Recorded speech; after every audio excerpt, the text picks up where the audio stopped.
بسم اللہ الرحمن الرحیم۔ السلام علیکم ورحمۃ اللہ وبرکاتہ۔ حضرت علی رضی اللہ عنہ فرماتے ہیں، میں سردی کے موسم میں صبح کے وقت اپنے گھر سے نکلا۔ بھوک بھی لگی ہوئی تھی، بھوک کے مارے برا حال تھا، سردی بھی بہت تنگ کر رہی تھی۔ ہمارے ہاں بغیر رنگی ہوئی کھال پڑی ہوئی تھی جس میں سے کچھ بو بھی آ رہی تھی۔ اسے میں نے کاٹ کر اپنے گلے میں ڈال لیا اور اپنے سینے سے باندھ لیا تاکہ اس کے ذریعے سے کچھ تو گرمی حاصل ہو۔ اللہ کی قسم، گھر میں میرے کھانے کی کوئی چیز نہیں تھی، اور اگر حضور صلی اللہ علیہ وسلم کے گھر میں بھی کوئی چیز ہوتی تو وہ مجھے مل جاتی، وہاں بھی کچھ نہیں تھا۔ میں مدینہ منورہ کی ایک طرف کو چل پڑا۔ وہاں ایک یہودی اپنے باغ میں تھا۔ میں نے دیوار کے سوراخ سے اس کی طرف جھانکا۔ اس نے کہا، اے رابی، کیا بات ہے، مزدوری پر کام کرو گے؟ ایک ڈول پانی نکالنے پر ایک کھجور لینے کو تیار ہو؟ میں نے کہا، ہاں، باغ کا دروازہ کھولو۔ اس نے دروازہ کھول دیا۔ میں اندر گیا اور ڈول نکالنے لگا، اور وہ مجھے ہر ڈول پر ایک کھجور دیتا رہا، یہاں تک کہ میری مٹھی کھجوروں سے بھر گئی، اور میں نے کہا، اب مجھے اتنی کھجوریں کافی ہیں۔ پھر میں نے وہ کھجوریں کھائیں اور بہتے پانی سے منہ لگا کر پیا۔ پھر میں حضور صلی اللہ علیہ وسلم کی خدمت میں آیا اور مسجد میں آپ کے پاس بیٹھ گیا۔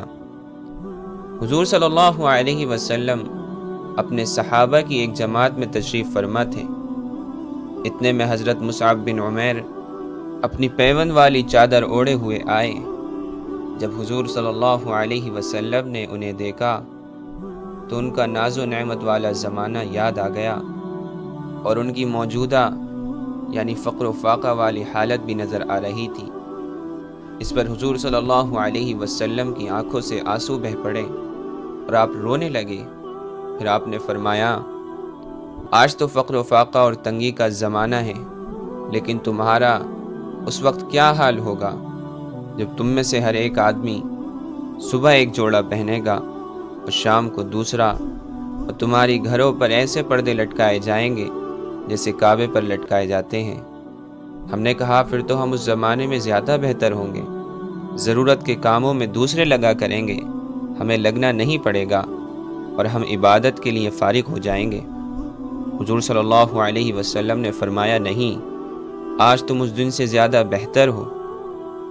اسی طرح ایک روایت میں حضرت عمر رضی اللہ عنہ فرماتے ہیں، حضور صلی اللہ علیہ وسلم نے حضرت مصعب بن عمیر رضی اللہ عنہ کو سامنے سے آتے ہوئے دیکھا۔ انہوں نے دمبے کی کھال کو اپنی کمر پر باندھ رکھا تھا۔ اس پر حضور صلی اللہ علیہ وسلم نے فرمایا، اس آدمی کی طرف دیکھو جس کے دل کو اللہ نے نورانی بنا رکھا ہے۔ میں نے ان کا وہ زمانہ بھی دیکھا ہے جس زمانے میں ان کے والدین ان کو سب سے عمدہ کھانا اور سب سے بہتر مشروب پلایا کرتے تھے۔ میں نے ان پر وہ جوڑا بھی دیکھا ہے جنہوں نے 200 درہم میں خریدا تھا۔ اب اللہ اور اس کے رسول کی محبت نے ان کا فقر و فاقہ والا وہ حال کر دیا جو تم لوگ دیکھ رہے ہو۔